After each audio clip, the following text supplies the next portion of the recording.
欢迎电视机前的观众朋友走进天津卫视的大型情感节目《爱情保卫战》。本节目由中国广电天津公司独家冠名播出。看电视享5 G， 选中国广电。亲爱的观众朋友，打开抖音，搜索“爱情保卫战”的官方直播间，并添加关注。我们已经在每天晚上的8点到10点开通了直播，我们的情感导师会在线帮您答疑解惑，你们还有机会连麦他们。来看看今天请到的几位情感导师是谁？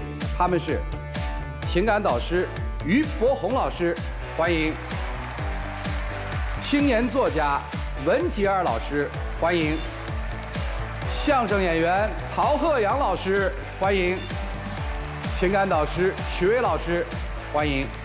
当然，我们还请到了今天广电帮帮团的老师们，欢迎大家。接下来的时间就来看看老师们是如何帮助我们的嘉宾朋友走出情感困惑的。来了解一下这对的基本情况，请看。我们结婚20年了，小问题一直不断。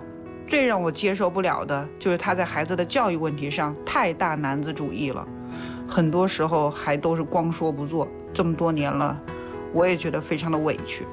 我在家里虽然想法很多，但是基本上都得不到实现。每次提出什么想法也得不到支持啊。我只是想有点话语权，就那么难吗？有请这对夫妻，有请。男嘉宾侯先生52岁，来自北京工程师；女嘉宾陈女士46岁，来自四川职员。有请两位，有请。欢迎欢迎啊！结婚20年了吧？啊，20年了。古时而知天命，到了这岁数还来我们这儿，咋了？其实是我想来啊，是啊，主要是就是想来抱怨一下、吐槽一下他特别大男人主义。比方，他喜欢在一些网上平台买东西，比方说买牛肉，一箱一箱的往家买。我说你不要在网上买东西，特别是买肉这种，我觉得不安全。我说咱们去超市买更安全一些，但是买回来我觉得我都不敢做给孩子吃，但是你要扔了的话又觉得很可惜，但是他就说了很多次都不听。我觉得首先这个网络购物这事儿吧挺好的，你这它方便。那你要分买什么？我在外地出差，可能那个你在家里带孩子，咱们也没时间出去买菜、买这个买那个的，那我就在网上买一些什么像水果、蔬菜什么的。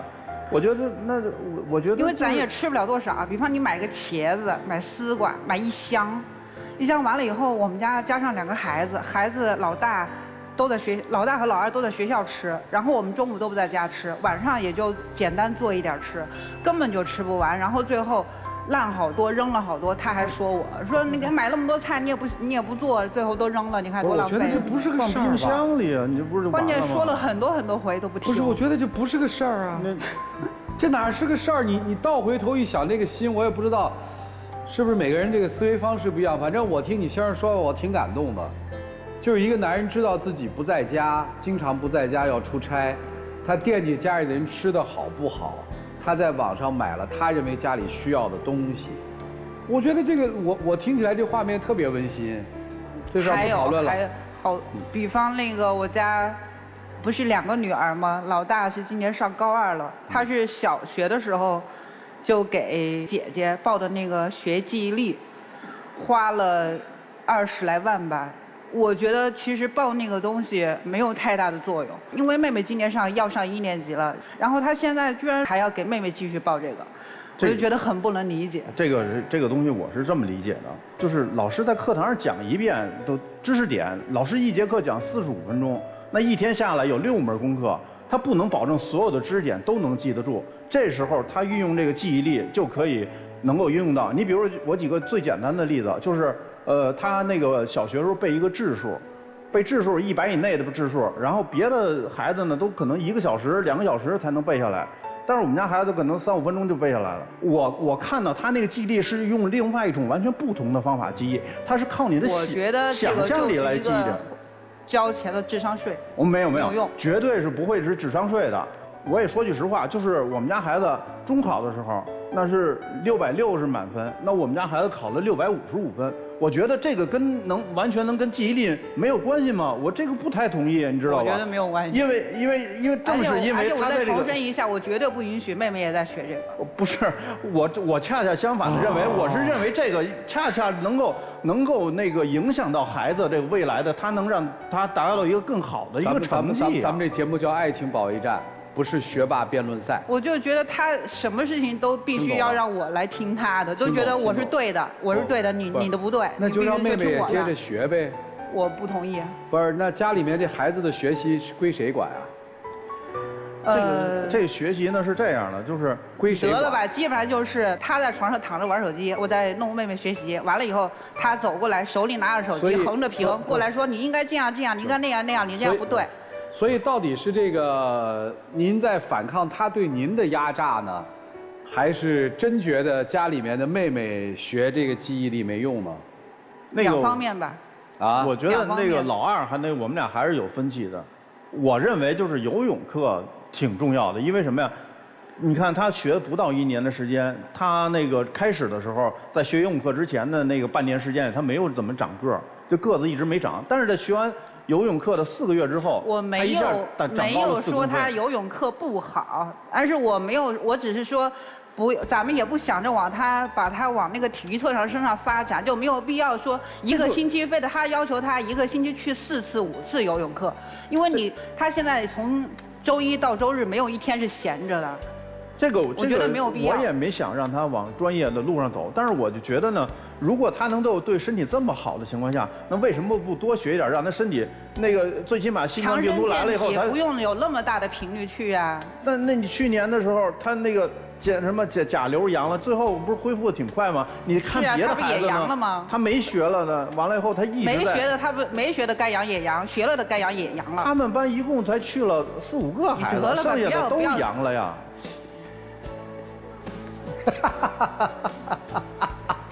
我能插一句，当然可以了。我觉得2位现在在针锋相对的，这是个教育理念的问题。他这个家里面就是夫妻活到这岁数就剩这个了啊！对，你让他们来吧，是你让他们说别的都没有了。就是我能现在大概其在我的这个概念当中，已经对2位在生活当中基本的状态已经有印象了。状态有了，就是除了孩子，就对孩子人生规划，还有别的2位之间直接冲突的东西吗？对，因为孩子的事儿，我们应该大体都听懂了。对，他更多的就是觉得我智商比你高。然后我处理问题比你要全面，想的比你要多，然后你就应该听我的。啊。然后比方说给我打个电话说，哎，有这么几件事儿，1怎么样，2怎么样，你就按这个办就行了。我觉得我就是一个，就只需要按照你的指示来办事儿，就是一个机器人，我不能有自己的想法。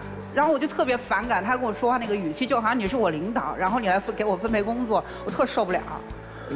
我也解释一下，就是因为这事儿是这样，就是第一，你在外地出差这些事儿，我自己确实，如果我能回去的话，这些事儿我会处理好，然后我会不用你操心的，你知道吧？但你那种说话的方式我特受，就是我给你安排一个任务，然后你去做就行了，然后你要做不好的话，你还要检讨一下，不是什么原因你没做好？因为它这是一个复杂的事情，但是如果你不这么做呢，我试图跟你解释的时候呢，你就不听解释。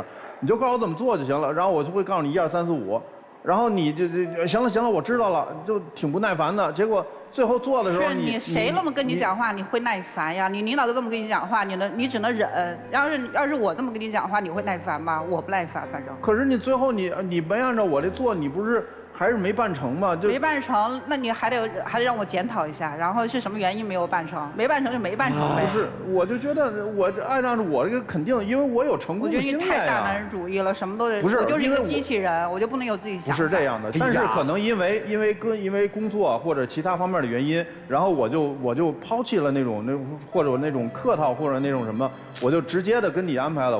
我觉得这个确实是我的。确实是我的不对。大哥，你是做什么工作？工程师。就具体。我们做那个设备安装的。设备安装，你负责技术。对，我也做管理，然后管过人事，管过行政，然后管过生产，都都管过，基本的。两位是怎么认识的？我们俩是网友，那会儿我做旅游就在网上聊天，我们俩认识的。您那个时候是在北京做？在北京。后来就见面了。见面了。多久之后嫁给了他？1年以后。04年吧，04年我们。04年我们俩结的婚，03年认识，04年结的婚。幸福吗？总体来说，我觉得是幸福的。那不就行了吗？接下来再问第二个问题，这个男人优秀吗？不作为老公，算优秀吗？算优秀的。算优秀啊，这是优秀的男人。嫁了20年，嫁错了吗？没有。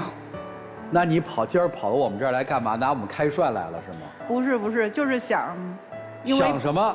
因为反抗已经晚了20年喽。未来还有很多年了，我不想我们未来这么多还是像现在这样，给孩子也造成一些不好的影响。你们俩当着孩子面吵吗？吵啊。对。为啥？也是因为有时候控制不了。谁控制不了？可能都是。有时候就话赶话吧，完了以后就是也是因为一些事儿没办成或者怎么样的，就我有些事儿是唯结果论的话，你要我是而且他吵架从来不会让着我。哎呀，真是委屈了，他应该让着您对吗？从不让是吧？为啥不让？因为吵的时候其实都是。把你们家20年夫妻之间沉淀出来的冲突，每人说3句话，就是一个人说3个点。您觉得问题是什么？第一个就是那个孩子教育，孩子教育理念不一致。然后还有一个就是对事情的看法不一致，但是谁也说服不了谁啊。我们达成不了共识。对，其实我是愿意把成功经验跟他分享的，但是啰嗦了啊！您这又高高在上了。什么叫我是愿意把成功经验分享的呀？对吧？那人家听了肯定不乐意啊。第三，我觉得就是冲突点的就是有一些生活细节，然后那个习惯不一样，生活习惯不一样产生冲突。对，该您了。很多时候同一件事情观点不一样，他就非得让我承认我是错的，他是对的。还有就是像他刚刚说的孩子的教育问题，我们俩理念不一样。还有就是没了，好像没有了。好，但说来说去，这20年不就是压迫与被压迫吗？对吧？征服与被征服吗？可是又不甘于被征服，对吧？不就是这个吗？所以你们家这20年的爱情主旋律，不就一个词儿吗？反抗。再加一个时间概念的话，叫反抗到底，谁也不服谁。现在这个孩子大了是吧？大闺女大了是吧？对。大闺女算是成功作品吗？我觉得挺成功的。老二呢？老二现在今年上1年级，还没上呢，9月份。老大成功吗？他觉得成功都是他的功劳。不是，我问你成功吗？你老说他干嘛？我挺为我女儿感到骄傲的，我觉得她是成功的。那不就接着把老二再复制一个骄傲版本不就完了吗？那还较什么劲呢？可是我觉得那还较什么劲呢？就是老二要继续在因为老大之前的一些问题继续来吵，是不是说老二就是如果换一条思路可以变得更好？我觉得我不想老二那么累，就像老大那会儿学舞蹈，劈叉劈不下去，他直接上脚去踩。对呀，我就觉得特受不了这点。后来我就没敢在老二那。就因为这个跟我大吵一架，后来他就那个，现在然后说老二学舞蹈也一样，而说你要学的话就得学得像金晨那样。好。我是这样觉得，就是你学。行，你们俩习惯性的对抗，不要把我们往沟里带。再问3个问题，你还爱他吗？我爱。你还爱他吗？我也爱他。你娶她后悔了吗？没有。你嫁他后悔了吗？没有。确定说的都是实话吗？2位？是实话。我确定，因为从开始看见他那个一见钟情开始，一直，我觉得到现在，他给我送两个可爱的孩子。所以你说你们在这闹什么呀？我说这个就是这个主题吧，叫不服气嘛。我来梳理一下，看我梳理的对不对啊？家里有2个孩子的时候，当老大，父母觉得养得不错的时候，通常在老2的问题上，会有更高的期待，要修正的。因为老大基本上面算是一个照书养的实验品，对吧？到了老2的时候，容易走2个极端，一个要求更好，一个是因为看到了老大的辛苦之后，希望能够放松一些。我就第2种。其实是2个极端。对。爸爸现在的想法至少要保持，妈妈的想法说保持太累了，咱能不让孩子这样吗？这是2胎父母的第一个反思，这在你们家淋漓尽致，这容易打，因为谁都说不清楚谁是对的，谁是错的。那通常在这个问题出现的时候，就容易怎么样？容易上升到价值观的高度。所谓的，你是我领导吗？一定是你说了对吗？你这么说我是因为你的智商比我高吗？是吧？对。哎，都是这样。因为他就认为他智商比我高，对吧？如果再加上其他的别的什么因素的话，那这个火气就会更大，夫妻往往容易冲突，这是其一。我听到的啊，关于孩子，这都是这样。第2，到了这个年纪了，女性可能老大很辛苦，老2刚好上小学，这个阶段对她来说挺辛苦的，是吧？对，这种交叉阶段特别辛苦。正好是闺女儿上高2了，闺女儿上高2嘛，你后退个6年嘛，小学5年级，又牵扯老大的升级，又有老2新生命的到来，初中又有大姑娘的青春期，就各种这个妈会变得特别特别的焦虑。因为她每天晚上写作业写到12点，是吧？我都陪着一起。对呀，现在终于觉着1年级了，可以松口气了，怎么这爸爸又开始紧？给我紧不说吧，我基本也快到了这个女人的这种情绪波动特别大的时期了，就有点秋后算账的意思。我听起来无外乎于此，20年拉拉杂杂的，因为有个前提，就是我们很少见到一对夫妻啊，说还爱吗？还爱，后悔吗？不后悔，眼含热泪，你可以感觉到他们那个感情很深，但是就是这些矛盾和冲突。让他们觉得累，累吧，也相爱也累，怎么办？各位老师，教一些相处之道吧。让我们一起进入丘比特问卷。丈夫，很显然，您属于3高：高智商、高学历、高支撑。但是由于自己的高，在家也是高高在上的。所以今天他在这个场合说：“你多让着我一点。”我认为，作为丈夫，爱着自己妻子的丈夫，对这样的要求，我们可以不加任何条件的接受的。尤其在很多的家庭，夫妻肯定要吵架。我认为，在婚姻家庭当中吵架太正常了。不吵架那是不正常的，说明我们连吵架的激情都没有了，我们已经漠视冷漠到最后让家平静的像一片荆棘，这样的家庭是不正常的。但是吵架，做男人的一定要记住，第一个退出战场的一定是我们男人，并不是说我错了，只是我更珍惜这个家。谢谢包红兄，罗老师。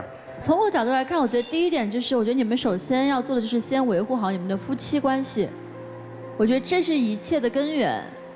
就是家里其实不需要辩手，也不是辩论赛，但是有一点就是，因为我在家里，因为我也有爸爸妈妈，就是如果他们俩同时在教我一个事情的时候产生分歧的话，我真的很容易产生认知混乱。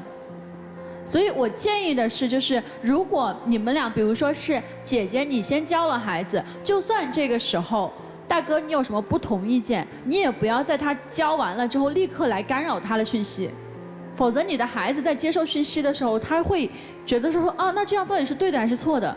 从那以后，他第一个他会养成第一，他对于信息的，就是判断能力会出问题；第二个就是你对他以后的人生很多做决定的时候，他容易左顾右盼；还有一个就是可以听一听小朋友的心声，因为你们两个归根结底其实都是为了小朋友好嘛。但是更多的是要让他自己拿主意，而不是你们两个去替他拿主意。你们有你们生活的时代，我们有我们生活的时代，未来的小朋友有他们所身处的时代。这个社会是瞬息万变的，你要让他有这个能力，这个能力一定不是今天我在父母之间选 A 选 B 的能力，而是他未来在面对同样的环境当中，他的思辨能力。和他是不是敢去做选择的能力，这是我作为小朋友来说的一个出发点，说的想法。谢谢何老师，曹老师，这个我算见识了，二位的战斗力真的挺强的，这确实是有理有据的战斗力非常强。我就是从我的感受说一下啊，二位在说话的过程当中，赵川老师不管问出什么问题，二位总是肯定的回答之后，下意识的就要讲一下我这句话的原理是什么，我为什么要这么说，我是出于什么样的逻辑跟原因才做出这个决定的，所以我是这么想的。两位全都是这个逻辑思维，这个可能用在学术上是很严谨的一件事儿啊，但是我觉得在家庭生活当中大可不必，累，特别累。两位说的在某些层面上全部都对。只不过俩人在这个问题上争论对错，我觉得没什么意义。尤其大哥，我说您啊，您确实是可能因为工作的经历呀，还有这个各个岗位都来过，加上您这年龄，您确实会得多，懂得多，人生阅历也多。但是我觉得在家庭上，不用那么较真儿，非得去当老大，告诉他一定是正确的。再有一个，大姐，我问您一下，就是这大哥出差的时候告诉您这个办事儿1、2、3这个步骤，如果您没按这个办，他会生气吗？会。哎，这就是问题了。您都不在家，您管着人家怎么干吗？您这会儿应该是主动的说，哎，我给你个建议，应该怎么做，你看看合不合适？这种语气才是两个人和谐相处的一个过程啊。就刚才都说这个孩子的问题，我只想给二位一个建议。就这个战斗的这个基因是会遗传的，以后真的您闺女要找一个这个特别老实的姑爷，不得把这姑爷欺负死啊！所以他们可开心了，不是开心了，但这姑爷委屈，回头跟姑娘闹别扭。你说二位，你说你们说跟他干，跟他打，你们能这样吗？跟他掰扯，跟他讲理，可能吗？那人家过日子，但是表率已经出来了，我爸妈就这样，就得分出个对错来。不许让步，我觉得这个就完全没有必要。二位可以关起门来，自己怎么辩论都可以，但是孩子这儿一定要起到表率。我说完了，谢谢曹老师，徐总，来，我分别问两位一个问题啊。女士，刚才说到您的老大的女儿是吧？是成功的，是吧？你骄傲的，对吗？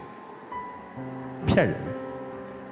你只是指的是她的学习那个分数。整体你是满意的吗？整体我是满意的。为什么不能让老二跟着老大的这个模式走呢？结果是满意的，但是过程很辛苦。哈哈，你要哪个？我吃3个包子能饱，我能直接吃第3个包子吗？所以你要什么？这就是你身上最大的问题。你的想法和你的感受总是在自相矛盾，所以有的时候不是老公的问题，而是你自己在决策的时候你不笃定，你焦虑，焦虑的人才会产生这种自相矛盾的这种决策感。老公，不是，这是大哥啊，问你一个问题，就是当发生争执的时候，你们之间关系发生一个观点争执是听谁的？你是部门领导，你又是工程术技术大拿，都听你的，下命令，菜单1、2、3、4，对不对？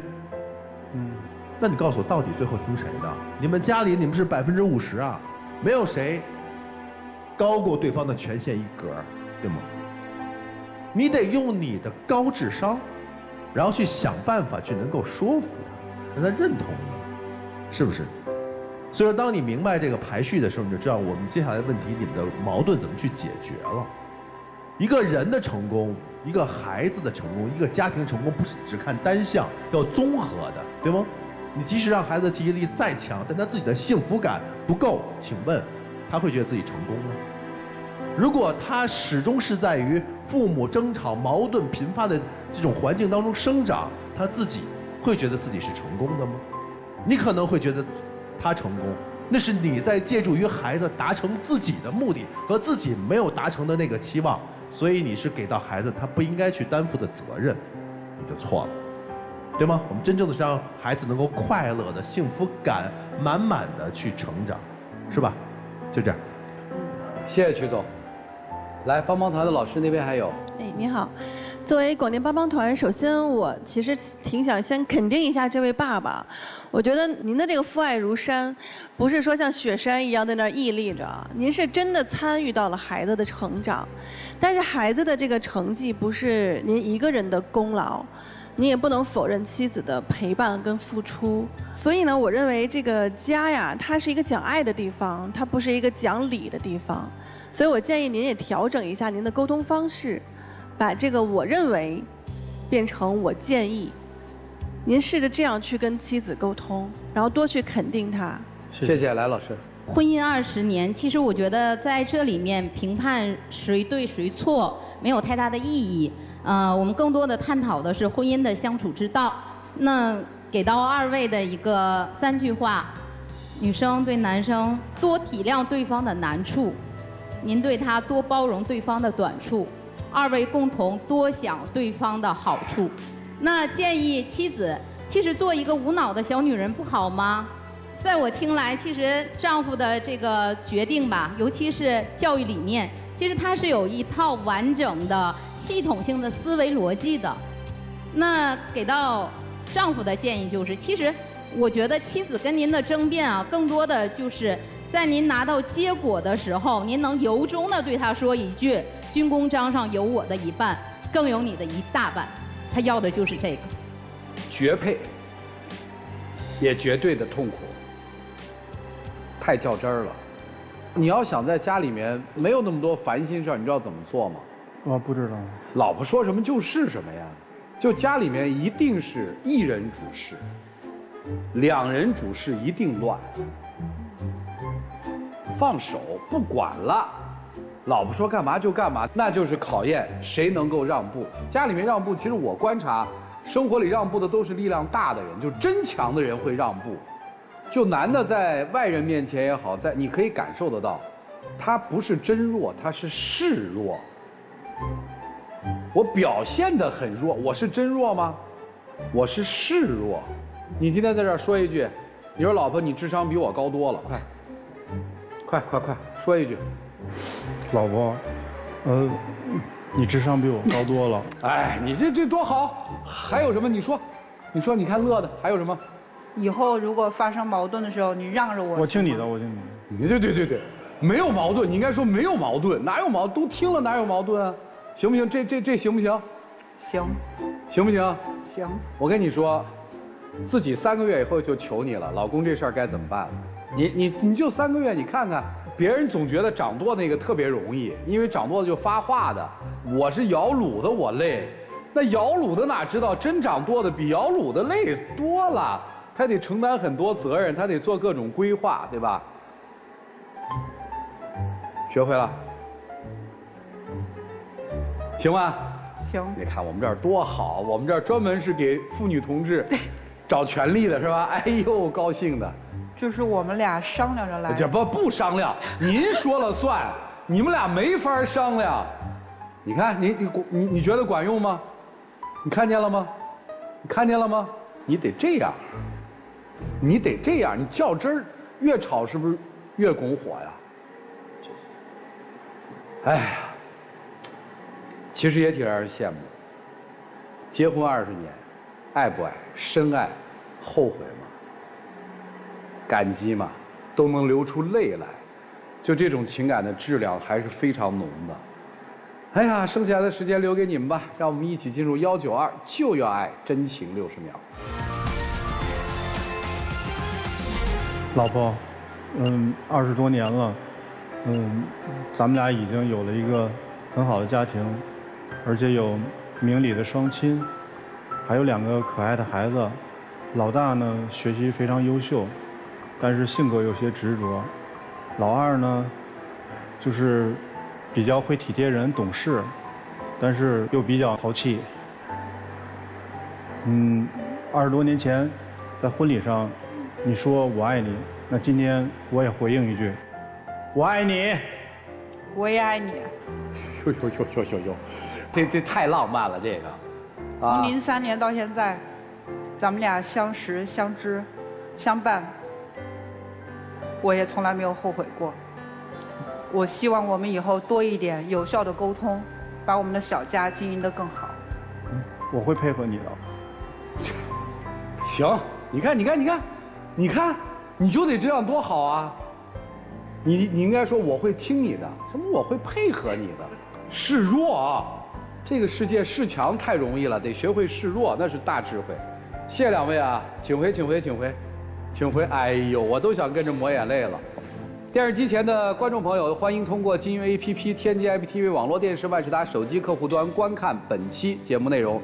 欢迎登录优酷视频、腾讯视频收看节目的完整内容。登录抖音搜索“爱情保卫战”的官方直播间，并添加关注。我们已经在每天晚上的8点到10点开通了直播，我们的情感导师会在线帮您答疑解惑，你们还有机会连麦他们。这个结局不用预测吧？真的不用预测，但是我越来越感慨，爱情保卫战，你看这个平台多重要啊！有时候夫妻真的没有什么，但是到这里，大家一起来聊一聊，聊开了嘛。老二，我自己确实也挺受教育的，是吧？双出。曹老师，双出。来，徐总，双出。我们来看看他们自己的选择吧，请开门。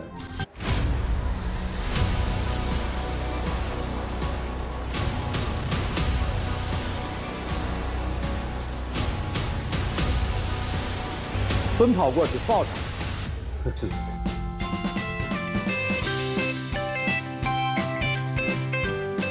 来，一起见证属于他们的浪漫，请见证。多抱一会儿。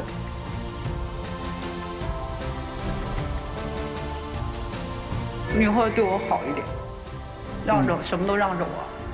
我让着你，都听你的。哎，请亮灯。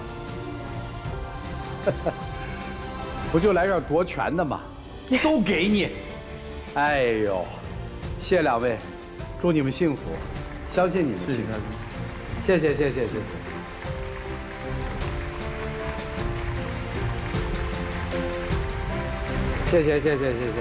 回。相信他们会幸福，而且人家一定会幸福。来了解下一对嘉宾的基本情况，请看。我们之前是异地恋，现在他毕业了，放弃了好机会来到武汉陪我，他觉得这是爱我的表现，但是给我造成了很大的心理负担，而且他现在已经开始出现抱怨的苗头了，让我心理负担更大了，实在是不知道怎么解决这个问题。我从来没有后悔，为了他放弃了好的机会，我就是不理解他为什么老是在强调这个事情。我觉得这是一种不信任我的表现，我该怎么办才能让他不再有心理负担？有请这对情侣，有请。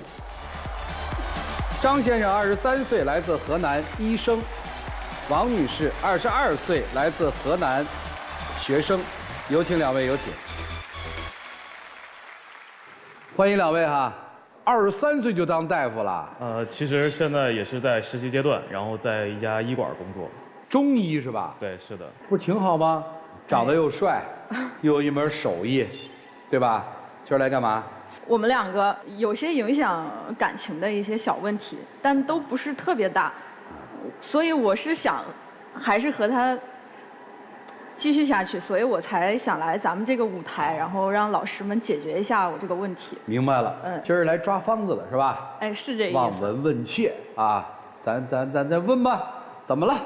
我们2个，然后平时回到家了，我总是会跟你说，我说你回来之后你就把鞋给放好，你放在鞋架上，每次你就夸扔到了那个门口，就那么放着，然后包括钥匙，你就挂在衣架上又能怎样？你每次就是因为你这个钥匙乱放的问题，我们叫了几次开锁了，叫一次200多，叫一次200多。这个有解决方案，咱直接买一电子锁。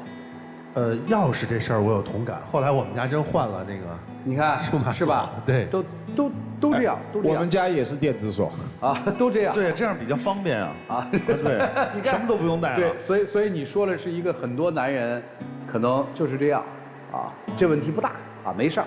说第二个。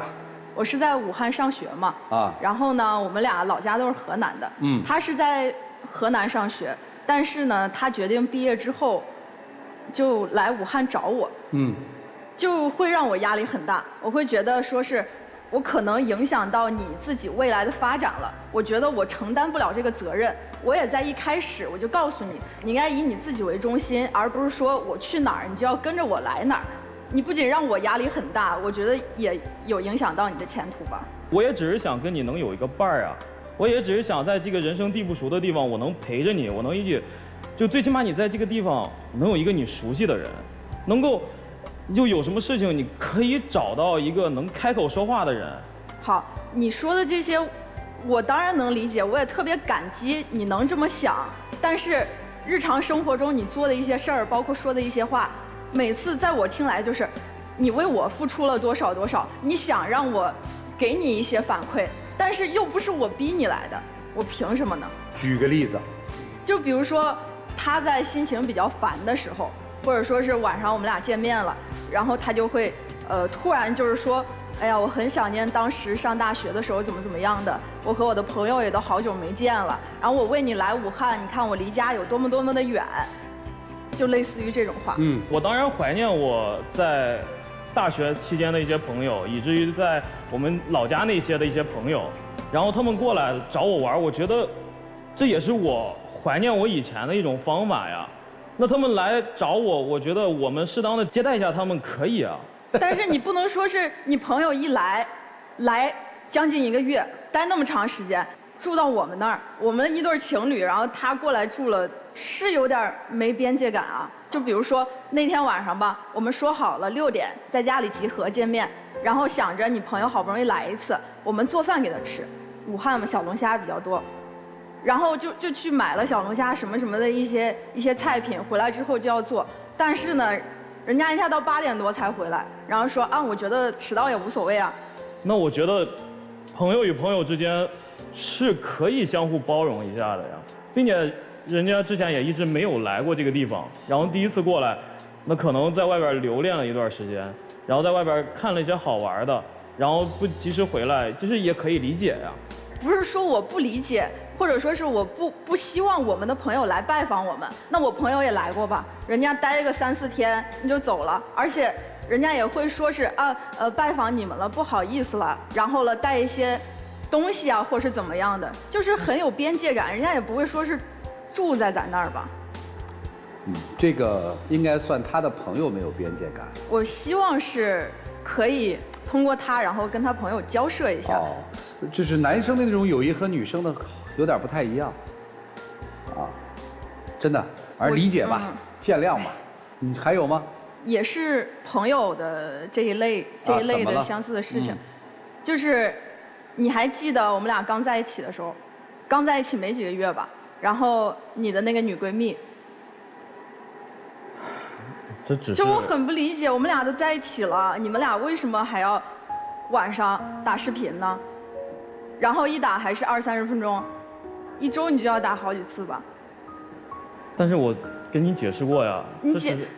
但是你没有主动和我说这件事情啊，就证明你也是想隐瞒这件事情的，是我自己看到了，而且他还在，我都不想说，他还在短视频平台上给你发那些美女视频。但是我觉得，我们只是同学，只是朋友关系，然后一起从上学开始到现在，就一直认识。然后当时我也是想维护好这一层关系。如果我有一个这样的男性朋友呢？你觉得他是好人还是坏人呢？我觉得不太好吧。那是啊，那我有这样的一个朋友，你就觉得不太好？那我觉得你那个朋友不太好，你为什么就说啊，我们两个只是普通朋友呢？你到现在删了没删，我也不知道。肯定删了呀，肯定删过了。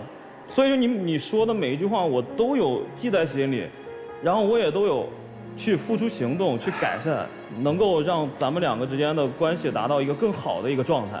有时候我在工作的时候，确实所接触的人会比较多一些，然后能接触到各种各样不同的情况。有时候在工作上也是会有一些压力，毕竟刚刚踏入社会，很想去找一个人去说一下，去分担一下，缓解一下压力吧。然后说呗。对，回去，所以说我回去我在跟他说的时候，就是能很明显的看出来，其实你并不想听。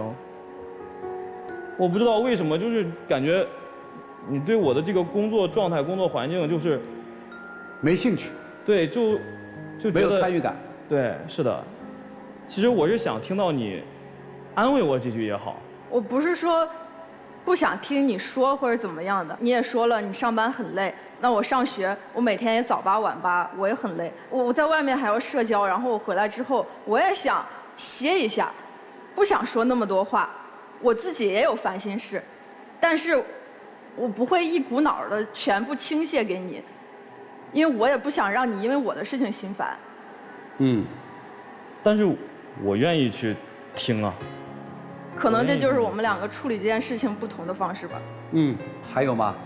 其实还有一点，就是在平时日常生活中，就是他是一个很强势的人。就是有时候在家里，在躺在床上，然后可能我们两个就是在都有空闲时间的时候，想休息一下，想放松一下，然后结果就是他就会去说，啊，那你去帮我干个什么什么事情，你去帮我干个什么什么事情，然后他就躺在床上。其实我干可以，但是我也想休息一下。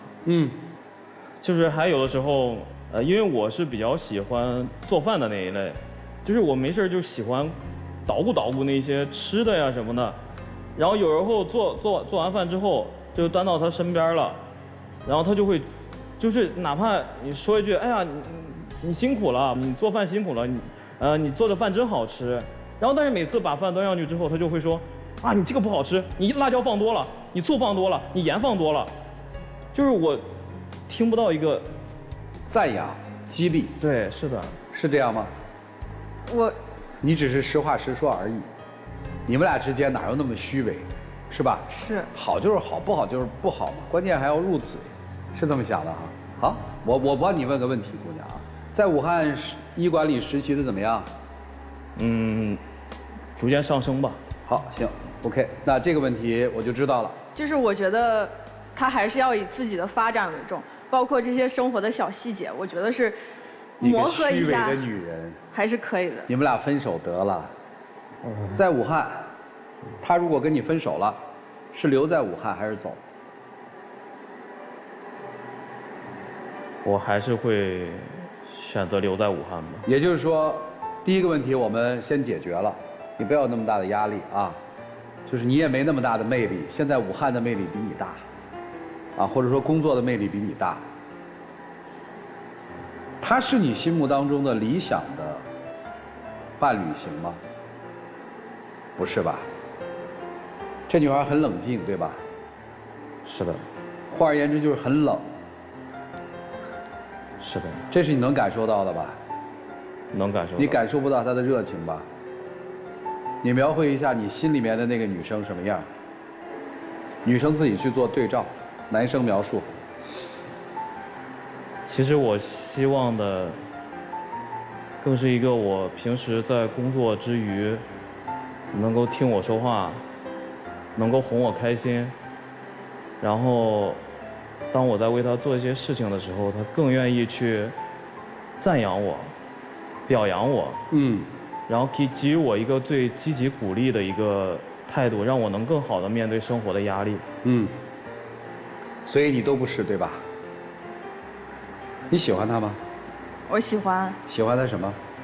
喜欢他细心，然后照顾我。你们俩在一起就是这样稳定下来，住在一起，这种交往有多久？有1年半左右。过去都是靠微信什么的，是吧？嗯。异地是吧？嗯。这1年半下来的感觉是什么？会觉得很压抑吗？有时候会有。你呢？我有时候会很生气，就是像这些事情抓狂。嗯。就是我有时候会跟他吵，但是他很平静。对。有点受不了。有的时候恋爱就是这样啊。爱情来的时候觉得什么都合适，温度退下发现这儿也不合适，那儿也不合适，好像总觉得缺一点什么，很别扭。这是很多情侣在这个舞台上的共性表现。你们听听老师们的建议吧，一起进入丘比特问卷。博宏兄，我感受到你们的爱情谈得真很累，很生分，谈得小心翼翼，似乎都已经在准备爱情的后路了。比如说，他投奔你，来到了武汉，这不用解释，没有理由啊，因为爱，你担心爱情绑架，你担心自己承担责任。当然，他有时候说我是为了你来武汉，这完全不应该。作为一个男人，这是你自己做出的选择，无怨无悔。你在不管是任何的情景状态当中提这一句话，显然就是爱情绑架。我也想，即便今天你们在爱情保卫战分手，也会分得非常的平静，因为心中都已经没有爱的波澜了。谢谢。谢谢博宏兄。文老师，我觉得他们俩之间不是没有爱情，我觉得是有爱情的，只是他们的爱情，就是他们这个年纪的爱情，包括现在的这个社会环境下的大家理解爱情的角度跟我们那时候不一样。就是我比你们年长个5、6岁，也是从这个年纪过来的。其实他俩之间有一个认知差是什么？就是你们俩现在没有说人的不匹配，你们两个现在是情感价值需求不匹配。你想要的偏爱正好在他平淡的点上，他想要的偏爱正好在他平淡的点上。我并没有觉得他说啊，你不要跟我说你是为了我留在这里这个话，他说出来是想听到你说我为你付出了多少，而是你应该回答他说我就是因为你，所以我要这样做，非你不可。你其实可以好好说话，可以好好沟通的呀。你最开始来到这个城市，应该是奔着感情而来的吧？你只是来了之后，你才发现哦，原来你的这个你学的专业，在这个行业里面，在这个市场里面，在这个地域里面也是有发展前景的嘛？为什么不能说呢？他真的是想要逃避责任吗？我觉得不是。他如果真的想逃避责任，他今天不会站在这里。我觉得他们俩没什么大问题。我觉得我帮他们俩把彼此的话都说明白了，挺好的。来，曹老师。我听完之后啊，我感觉他们俩像合租的，真的，就确实是很平淡啊，就是朋友来的这件事儿。他们俩人一个主卧一个次卧吧，两个合租的啊。这会儿就是女生出来了，你的朋友住在客厅吵到我了，你看我的朋友来，拿了点东西看看我，进拜访又没有打扰你，然后他很自觉地走掉了。就是我根本想不到你们俩是同在屋檐下的情侣。就是合租的2个屋的人，只是我交我屋的钱，你交你屋的钱，但是你来朋友，你吵到我了，让我不方便了。你的朋友霸占了厕所，我该上厕所的时候他霸占了，我想去客厅的时候他在霸占，我不方便。你再看我朋友来的时候怎么，给我感觉完全是这方面原因在吵架，其他的我也不知道该怎么说。反正你们这岁数吧，刚刚参加工作，哎，再琢磨琢磨。徐总。我觉得朋友这事儿也挺有意思的，就是你认为你的朋友做的没有问题，对吧？你认为你的朋友做的特别好，两类朋友，反映了你们俩是2类人。你们都想其实达到一个什么？我懂你，有默契。明明是远赴了武汉来投奔你，2个人应该距离更近。2个人住在一起，应该更加的了解，却反而越过越像陌生人。不懂对方，甚至于可以到无话可说，就连他想说，哎呀，我是为了你做了哪些事，你赶紧说别说，我会有压力。就是你们中间隔着一层，却找不到一个可以沟通的一个桥梁，所以可能就会用4个字来形容你们之间的感情：无疾而终。我是比较悲观你们的状态，因为我听你们的这交流啊，我总是感觉无力感，就没劲儿。你们好像是老夫老妻了，我们好像在一起很久了，这日子已经过得平淡如水，有一方想走，却不知道什么借口走，好别扭。不行就搬出来，自己还在恋爱关系当中，但是自己多点自己的事情，好不好？就这样，谢谢曲总。来，帮帮团老师们。作为广电帮帮团，我自己个人认为，其实我觉得你们2个还好，没有说到就是要分手的边缘这种感觉。因为其实我觉得女生，你可以柔软一点，你不要这么硬。你需要他的关心，你就告诉他，就是没有谁能猜得明白对方怎么想。而且激情是不能当饭吃的。当你们真的步入婚姻的时候，可能你们过的就是这种生活，而且你要珍惜另一半跟你的分享欲，因为他一个人在武汉，他没有人可以说，他只能有什么事来告诉你，然后到时候你说，哎，你不要跟我说，然后你不要跟我说你为了我来了武汉，那他其实也很无助的，他的这些烦恼怎么办呢？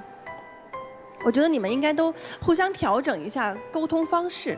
我觉得这个节目之后，就是你们好好聊一聊，然后其实就可以。我觉得。谢谢老师，来老师。作为广电帮帮团呢，其实我想说，男生你是学中医的对吧？就是我们一直在说弘扬这个中医，因为它是中华优秀的传统文化，它是国粹的文化，它不单单是一门可以治病的医学，它更是一门生活的艺术和生活的态度。以身和心的平衡，达到身心的健康。所以第一，我希望你给自己把脉，给自己开一副药方。因为在我们的印象中，学中医的男孩子应该是活力四射的、青春阳光的，起码自己修行一下。女生，你找了一个中医的男朋友，是一个宝藏，有待你去发掘它。就是慢慢的，其实你是离不开它的，就好像我们中国广电。一旦拥有，就离不开它。哎，谢谢老师啊！我只说感受，就是在你们2个之间，没有人愿意负责，不是对情感不负责，是不敢承担失败的责任，就没有一个人敢。注意看啊！我之所以问你武汉，我让你说那一段，我是让女生心里轻松一点。就是你别把自己看得太高了。文姬儿老师是从女性的角度说，在热恋中，女生要男生给出的肯定答案是说，我就是为你而来的。你看，我们是不是已经说了2种答案了？我的出发点是让你安心，文姬儿老师是想告诉你男朋友说，你这么说了，女生就心里就舒坦了。也许这是你要的，也许不是你要的。客观事实就是人家为了奔你而来的。这话错了吗？你先告诉我。客观事实就是这样。没错。没错吧？那他说了，你也应该坦然啊。你的坦然是说，你为我而来，我是真的值得你来，我是爱你的。至少现在我是爱你，这个阶段我是爱你，那你就告诉他，我谢谢你为我而来，我会珍惜这个情感，我们好好往前走，这事儿不就完了吗？就为这个破事儿在那儿较劲，为什么？谁都害怕承担所谓失败的责任，特别是女生。你对这个情感是不看好的，你并不笃定，这就是我认为你们的情感出问题的一个前兆，就在这个地方，就是你们自己去体会是不是这样。至少在这段情感当中，男人是有勇气往前迈的，好的；女生是我很对这段感情看得很重，我害怕承担，心都是好的。但是如果你们这么相处下去，是不是就是崩溃？我还是替你们担心。女生以后有什么你直接说，你不要绕，表达最直接的那一层意思，不表达第2层意思。让我们一起进入192就要爱真情60秒。我从家自己一个人到达武汉，拥有现在的这些成就，确实是离不开你所给我的付出。我不后悔来到武汉，因为说实话，我确实是奔你而来的。我没有什么好遗憾的时候，我就是觉得能再给我一次机会。其实我知道你就是为我而来的，但是就像老师说的，我其实是不想承认，我不想担这个责任。其实也说中我了，但是呢，我决定采取老师的意见，我觉得我们2个可以说是先分开一段时间。这就是我想说的。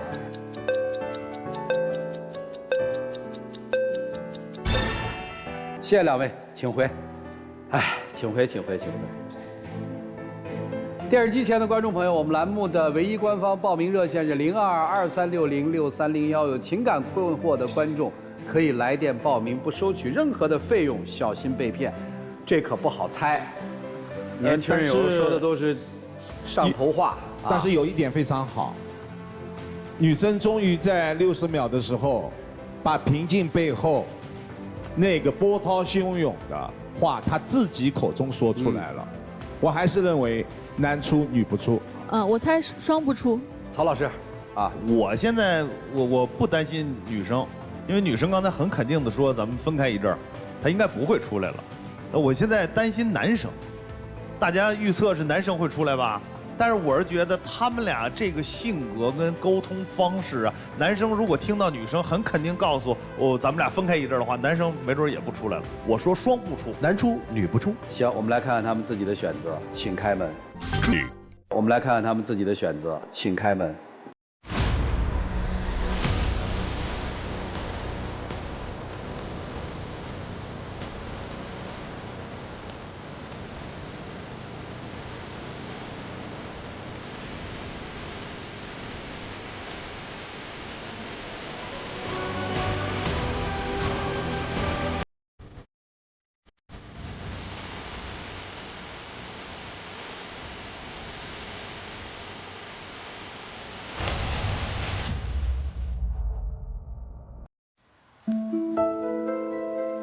这结果想到过吗？有想到过吗？暂时分开吧，也许是，正好都冷静冷静，调整调整。有什么话跟他说吗？我希望我能调整好自己的状态，摆正好自己的心态，真正先把自己做好吧。哥们儿先不谈恋爱了，哥们儿先自己待一段，是这意思吗？你们以后把话都说全了，好不好？允许你重新说一次组织语言，因为毕竟人还在那儿听呢。这不过就是一次舞台上嘛，也许他就一时头疼脑热，他做了个决定嘛，对不对？你不能头疼脑热，你是男人，把你该说的话说了，放松了说出来，说心里话。我会做好自己，希望还有能跟你在一起的机会。这不就完了吗？我还是挺喜欢你的，我还想追你，你等着我来追你，是这意思吗？是的。去追呀，去呀，这边。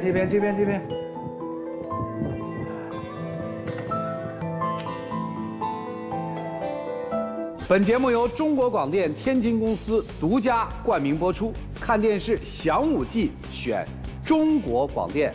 再次的感谢中国广电天津公司对本节目的大力支持，也谢谢您的收看和陪伴，我们下期节目再见。